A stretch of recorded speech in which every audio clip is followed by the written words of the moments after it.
Bonjour à tous et à toutes, j'espère que vous allez bien. Donc aujourd'hui, je reviens pour un nouveau sujet, le remède pour oublier son ex. Comment sortir son ex de ses pensées? Comment arrêter de penser constamment à son ex? Voilà. Comment faire pour que notre ex arrête de hanter notre passé, notre présent, notre futur amoureux, tout simplement. Donc, j'avais déjà abordé ce sujet-là en newsletter. D'ailleurs, n'hésitez pas à vous inscrire sur ma newsletter. Voilà, il faut que vous alliez sur mon site internet. Il y a un moment, il y a la section à contre-courant parce que ma newsletter s'appelle à contre-courant parce que je vais toujours à contre-courant de la pensée ordinaire. Voilà, j'ai des opinions qui sont très divergentes et ce qui fait que justement ça peut vous apporter une nouvelle perspective et un nouveau point de vue, quel que soit le domaine, qu'il soit professionnel, amoureux, personnel, peu importe. Donc voilà, n'hésitez pas à vous inscrire parce que souvent j'aborde un petit peu, enfin voilà, c'est comme un petit apéro, on va dire ça, d'un sujet en newsletter et après je vais l'aborder plus profondément en live ou pas. D'ailleurs, ça dépend de mon humeur tout simplement, de ce que j'ai envie de faire parce que j'ai énormément d'idées dans la tête. Ça, faut le savoir, je suis très créative, donc j'ai envie de parler de 15 000 sujets par jour et je dois trier, sélectionner, etc. Mais en général, quand j'aborde un sujet en live, c'est que je considère que le sujet est important, très très important. Voilà. Surtout que là, on est dans la période estivale, donc on va pas se mentir, c'est un peu le moment où tout le monde va se séduire, en tout cas pour ceux qui sont célibataires. Et c'est le moment, bah voilà, comme on dit, on dit si and fun, voilà. Donc l'été, c'est un peu les moments où il n'y a plus de tabou, où on se lâche, où on a envie de profiter, on a envie de se faire plaisir, où le beau gosse à côté de moi à la plage, pas mal quoi. Donc voilà, on est vraiment tous un peu dans cet état d'esprit. Et c'est pour ça que d'ailleurs j'ai ma masterclass de Idol qui va être disponible justement bientôt. Bientôt, la date elle n'est pas encore communiquée, mais en tout cas n'hésitez pas à aller voir le lien dans la bio. On va parler de l'art de la séduction, tout simplement. Voilà. Donc selon l'archétype de l'idole. Et je tiens à préciser que c'est un archétype tout simplement que j'ai créé, on va dire ça comme ça, voilà, ça vient de mes pensées, entre guillemets, voilà, ou de mes observations, euh, tout simplement parce que c'est mon travail d'analyser et d'observer les comportements humains. Donc, parenthèse fermée. Donc, la vérité, c'est qu'il n'y a pas vraiment, alors, de solution magique pour oublier son ex. Je m'explique. Donc, restez bien là jusqu'à la fin du live. Ne me dites pas, ah, Luna, elle nous a conduit en erreur, etc. Elle nous a menti. Voilà. Donc, comme dans tout dans la vie, il n'y a pas de solution miracle. Je le répète, la magie n'existe pas. Tout va dépendre de votre situation, de votre personnalité, etc., de votre vécu, de votre passé, de votre environnement. Et il y a plein de facteurs culturels, sociaux à prendre en compte. Et c'est pour ça que c'est important de se faire coacher, de prendre un rendez-vous personnalisé, etc. Voilà. Donc, pour moi, le meilleur moyen d'oublier son ex, c'est de séduire et de se laisser séduire à nouveau.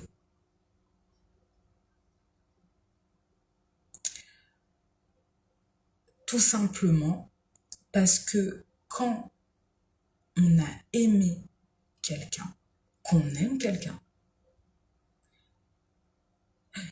et que même la relation qu'on avait eue avec cette personne-là, on l'a un peu mis sur un piédestal, etc. Parce que parfois, nous n'avons même pas de sentiments amoureux pour la personne, mais parfois c'est plutôt la relation qu'on a partagée avec la personne qui nous est chère. On est plutôt tombé amoureux de la relation que de la personne en elle-même. Forcément, plus tu passes des moments, plus tu partages des moments avec la personne, et plus tu vas en garder un bon souvenir. Donc, forcément, vous êtes allé au restaurant, vous êtes allé au cinéma, il t'a présenté ou elle t'a présenté à ta famille, ses potes, etc. Vous êtes parti en vacances peut-être dans des lieux d'exception. Je sais pas, vous êtes parti aux Maldives, vous êtes parti en Sardaigne, peu importe. Donc forcément, ça, c'est des moments que vous avez créés ensemble. Vous avez ressenti certaines choses pendant ces moments-là. Donc, sentiment de bien-être, de joie, de plénitude, etc. Donc, parfois, vous êtes persuadé que vous êtes amoureux de la personne, mais en fait, c'est plutôt la relation en elle-même. Donc, déjà, ça, il faut distinguer. Quand on est dans ce cas-là, plus vous rencontrez des hommes et plus vous prendrez conscience que vous pouvez partager aussi ces moments-là avec d'autres personnes.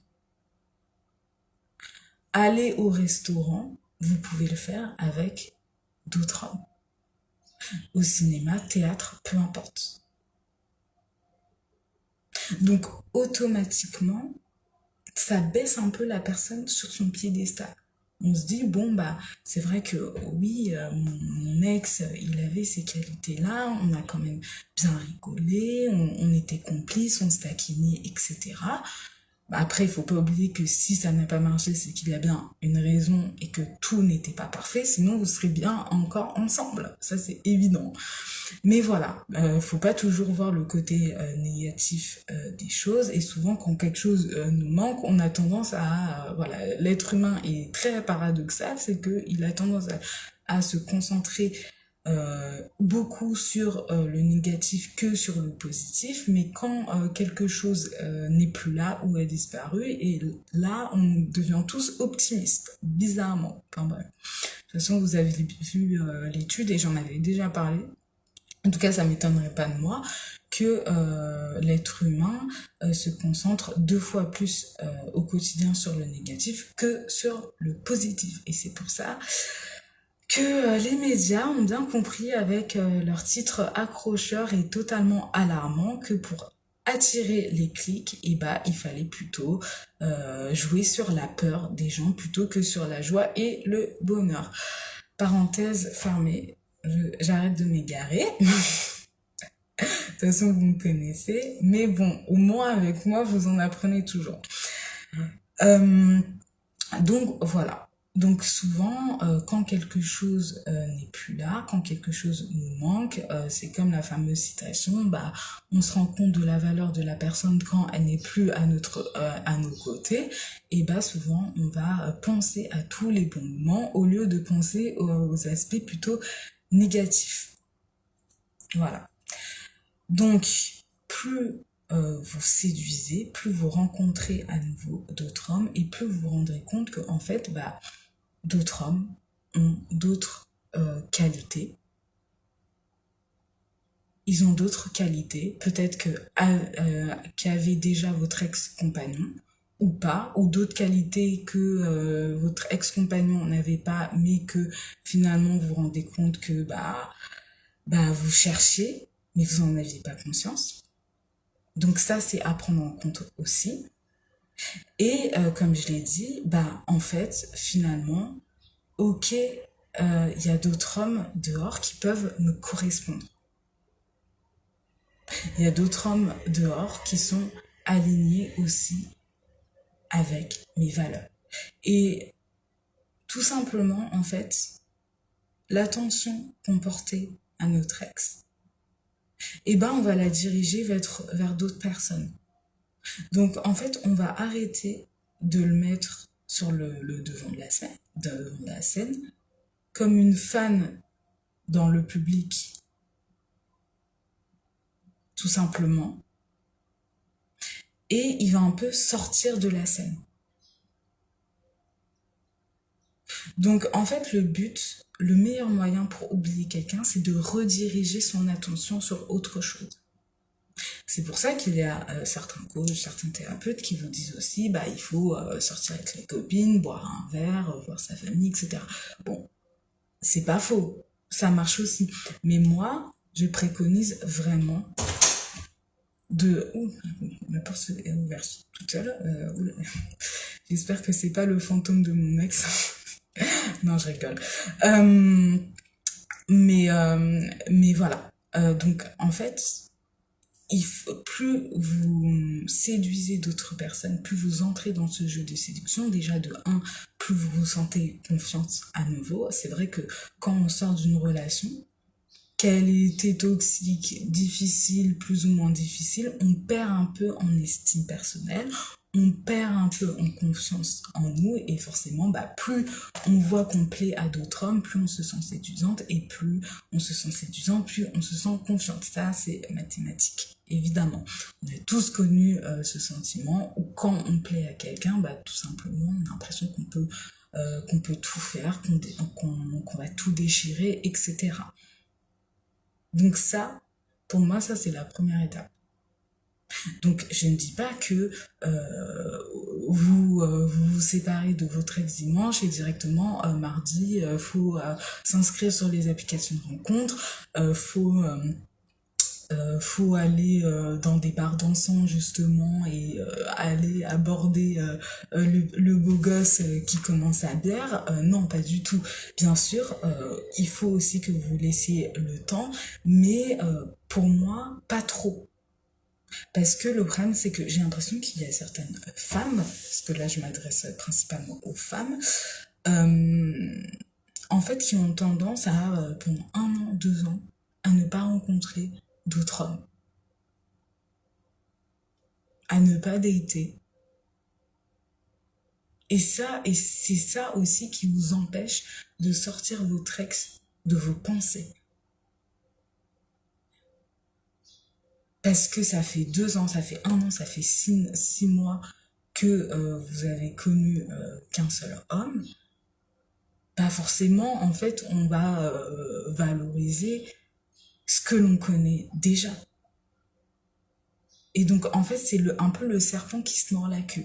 Donc, il faut se laisser un peu de temps. Voilà, je dis pas que parce qu'il y en a, ils sont enfin, il y a certaines personnes qui sont toujours dans l'extrême aussi. Moi, j'aime bien aussi quand les choses restent nuancées. Donc, il y a certaines personnes qui, dimanche, vont se séparer de leur ex-compagnon et mardi, on va les retrouver dans un bar dansant. Mais ces personnes-là n'ont fait aucun travail personnel entre-temps, aucun travail intérieur. Et alors qu'on sait très bien que lorsqu'on sort d'une relation, l'estime de soi, la confiance en soi, l'amour de soi n'est pas au top. Donc c'est aussi quelque chose que l'on doit travailler.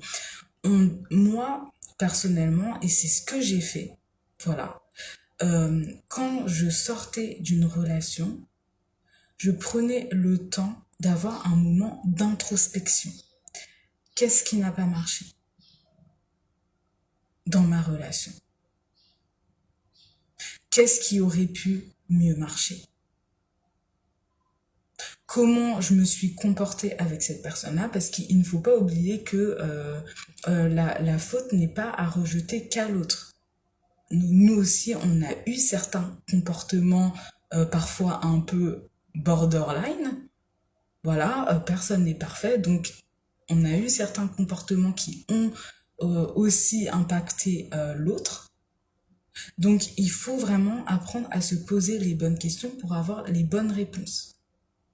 Quelles sont les qualités que je veux garder dans ma future relation? Quelles sont les qualités au final qui ne sont pas si importantes? Est-ce que cette personne-là me correspondait vraiment, était vraiment alignée à mes valeurs, ou est-ce que j'ai choisi cette personne parce que à ce moment-là j'étais désespérée, je me sentais seule, j'ai peur de la solitude et c'est pas que j'ai pris le premier venu, mais en tout cas la première personne qui m'a promis euh, l'engagement, bah finalement je suis sortie avec cette personne-là. Donc voilà. Et ça, il faut pas le culpabiliser, hein. Si vous vous êtes mis avec quelqu'un parce que vous aviez peur du rejet, de la solitude, peu importe, on est tous passés par là. Mais en fait, ce qu'il faut, c'est, ok, on sort de la relation, maintenant on fait un travail intérieur, on se fait coacher, on se fait aider pour éviter de reproduire le même schéma dans notre future relation amoureuse. Le but, c'est pas de régresser. Le but, c'est justement d'avoir mieux que ce qu'on avait eu. Voilà, l'être humain doit évoluer. On ne peut pas se permettre de continuer à être dans certains schémas répétitifs amoureux et en fait de reproduire la même chose dans la prochaine relation. Et après, justement, de se déresponsabiliser. Oh, mais c'est le karma. Oui, c'est mon Saturne en maison 7. Oui, c'est ma Vénus en Sagittaire. Oui, en fait, c'est parce que au final, il y a 15 ans, mon amour du lycée m'a dit tais-toi et je pense que là, ça a impacté. Non, il faut arrêter de chercher des excuses. Donc ça, c'est important. Et plus aussi on va faire ce travail-là, et plus on aura de chances vraiment d'avoir le partenaire amoureux qui est idéal. En tout cas, notre idéal, parce que chacun a son idéal, hein, je tiens à le répéter. Voilà. Donc, déjà, ça, c'est important. Il faut faire toujours un travail d'introspection.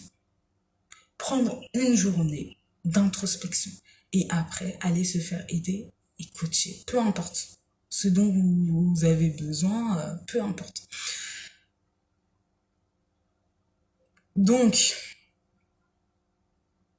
moi, là, je me répète, mais c'est important. Je suis pour le jeu de la séduction. Je suis pour qu'on apprenne à maîtriser l'art de la séduction. Plus on maîtrise l'art de la séduction, plus on attirera des opportunités amoureuses et plus on augmente ses chances d'être en relation avec un homme qui nous fera vibrer, qui nous donnera des papillons dans le ventre.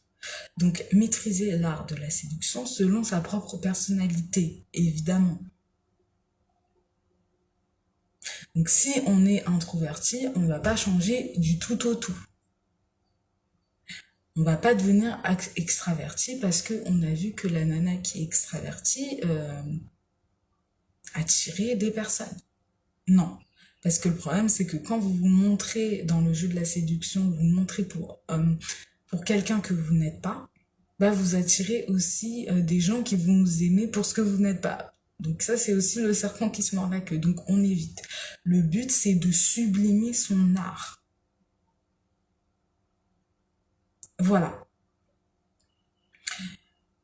Je répète,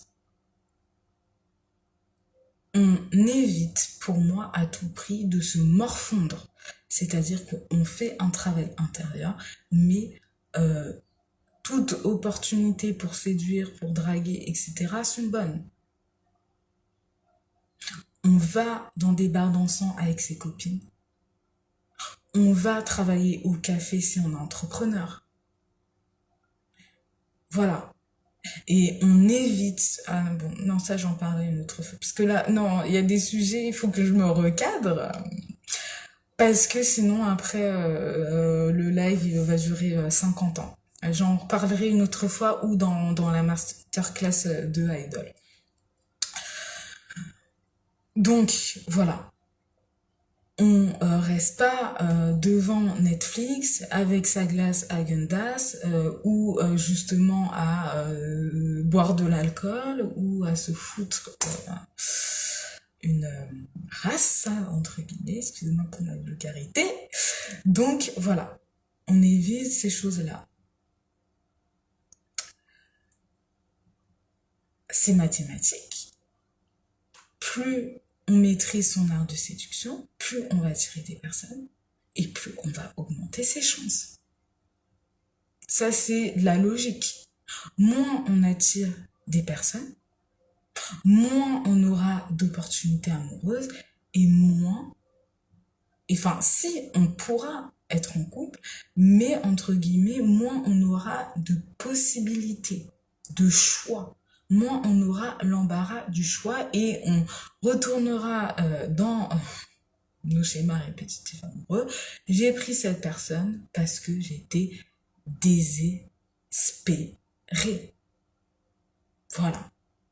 Et ça, on doit éviter d'être avec des gens parce que l'on est désespéré.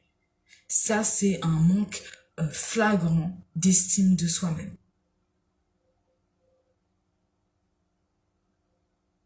Ça, c'est vraiment un manque flagrant. Donc, ce n'est pas grave, on a tous été désespérés un jour, on a tous eu envie de se faire aimer à tout prix, mais maintenant, il faut avancer, il faut changer, c'est tout. Voilà, le passé est passé, on crée le moment présent et on se concentre aussi sur ce que l'on veut créer pour l'avenir. Voilà. Donc, maintenant, je regarde, est-ce que j'ai tout dit?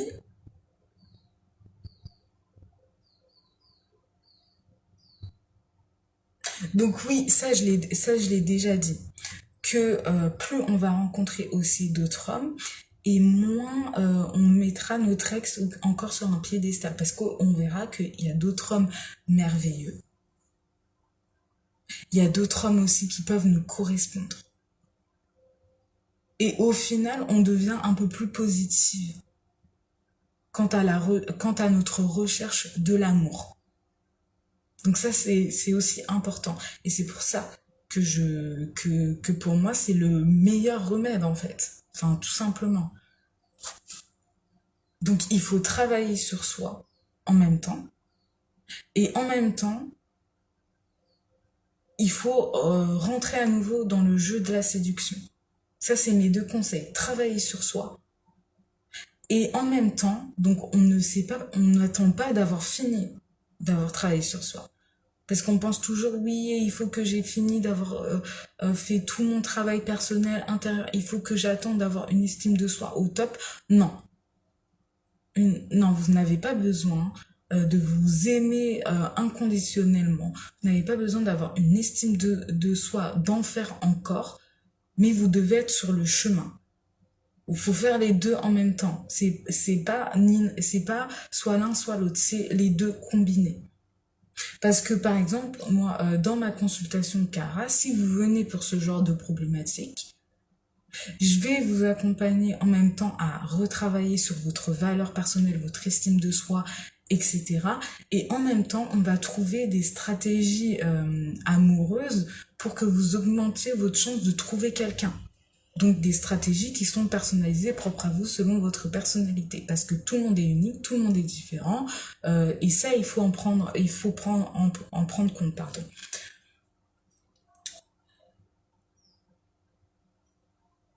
Voilà. Et aussi, ça permet en fait, de se libérer de cette voix intérieure, de ce jugement. Et si tu ne retrouves personne qui t'aimera comme il t'a aimé. Donc ça, souvent, en fait, c'est des pensées que l'on peut avoir et que l'on doit justement s'en libérer parce que quand on rencontre d'autres hommes, on se rend compte que bah non, on peut être apprécié à sa juste valeur, qu'on peut être aussi aimé, qu'on peut être aussi admiré et qu'il n'y avait pas qu'une seule personne. Voilà. C'est pareil, il y a des gens de votre famille qui vous aiment, il y a des gens, il y a vos amis aussi qui vous aiment. Donc voilà. Donc ça, quand on se séduit et qu'on se laisse séduire à nouveau, c'est important. Voilà, parce qu'on se sent séduisante et on prend conscience que, ah bah non, en fait, moi aussi je plais. Et on va pas se mentir, ça flatte l'ego, bien sûr que ça flatte l'ego. Qui ne veut pas plaire? Personne, ça n'existe pas. Donc voilà, moi j'ai pris des notes à côté parce que voilà, j'ai des défauts comme tout le monde et j'ai besoin aussi de me recadrer quand je fais des lives, sinon ça dure trop longtemps. Donc voilà, comme vous voyez, moi aussi j'ai des défauts, c'est pas parce que je donne des conseils que je n'ai pas de défauts. Donc prendre des notes, si vous êtes aussi comme moi, donc là c'est un conseil en aparté, si vous êtes aussi comme moi, prenez des notes, comme ça vous permet aussi de vous recadrer et de ne pas partir dans tous les sens. Voilà. Donc, comme je l'ai dit, c'est mathématique. Ça, c'est mathématique, c'est de la logique. Il n'y a rien d'abstrait dans ce que je dis, il n'y a rien de spirituel, il n'y a rien de mystique. Ma masterclass de Idol, elle est actuellement en pré-vente. Les prix sont en pré-vente.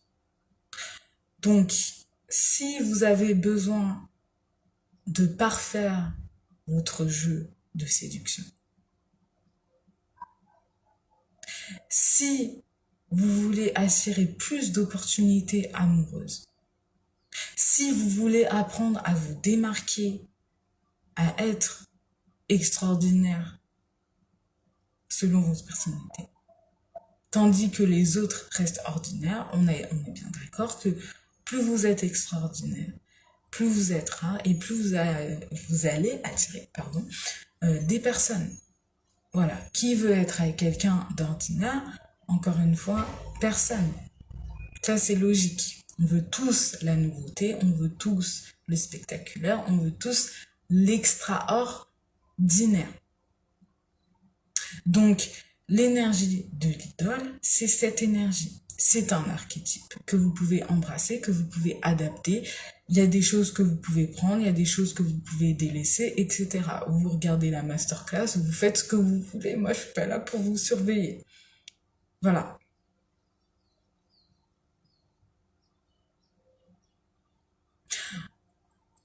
Donc, elle est disponible en pré-prévente. Mais attention, parce que le prix va augmenter.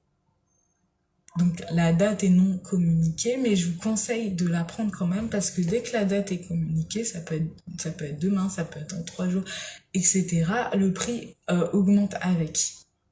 Voilà. Donc l'énergie de l'idole, c'est décupler son pouvoir de séduction, apprendre à se démarquer pour devenir l'idole de cet été. Donc, je vais vous donner des petits conseils pour que justement vous soyez prête pour cet été. Et pour celles qui ont besoin d'oublier leur ex, et bah comme ça, quand vous pouvez rencontrer d'autres hommes, etc., vous pourrez attirer beaucoup plus d'opportunités et justement augmenter vos chances aussi de l'oublier parce que vous vous remettrez en couple. Voilà. Je pense avoir tout dit, il me semble. Donc voilà, le but aussi c'est pas d'apprendre à séduire pour séduire, c'est justement d'augmenter ses chances de plaire. Parce que plus on augmente ses chances et plus on aura de chances de rencontrer un homme qui nous fera vibrer. Voilà, on n'apprend pas à séduire pour séduire. Quand on séduit, il y a toujours un but derrière. Ça, c'est clair. Parce que sinon, pourquoi on prendrait le temps de le faire? Bah non. Il y a toujours un but. Séduire, c'est avoir de l'influence aussi. Mais ça, j'en parlerai une autre fois. Donc voilà. Si vous avez des questions, n'hésitez pas. que ce soit sur ma masterclass, si vous avez des idées de sujets de live que vous voulez que je fasse, si tout simplement, voilà, vous avez des questions sur mon coaching Cara, donc qui est une séance d'hypnose et de coaching, voilà, où on travaille principalement sur l'estime de soi, l'amour de soi, la valeur personnelle. Ça, c'est mes sujets de prédilection. Celles qui sont abonnés à moi depuis longtemps savent que bah, c'est un peu ce dont voilà, j'aime parler. Voilà, j'adore créer des cryptes sur ce sujet-là. C'est important parce que plus on apprend à reconnaître sa valeur et plus on attirera des personnes, entre guillemets, qui nous correspondent. On arrivera à poser des limites et on arrêtera d'accepter l'inacceptable. Voilà. Voilà. Donc, n'hésitez pas à prendre la masterclass. Je vous le conseille vivement. Très recommandé même. Très très très recommandé, et en plus vous aurez l'exclusivité d'embrasser un archétype que pas beaucoup de gens embrassent finalement. Donc c'est l'art de se démarquer, tout simplement. Donc voilà, bah je vous laisse et je vous souhaite une excellente journée, enfin ou une bonne nuit, parce que c'est vrai que chez vous il fait encore nuit, mais chez moi, comme je suis en Nouvelle-Calédonie, il est midi ou 13h, ouais, il est 13h. Donc voilà,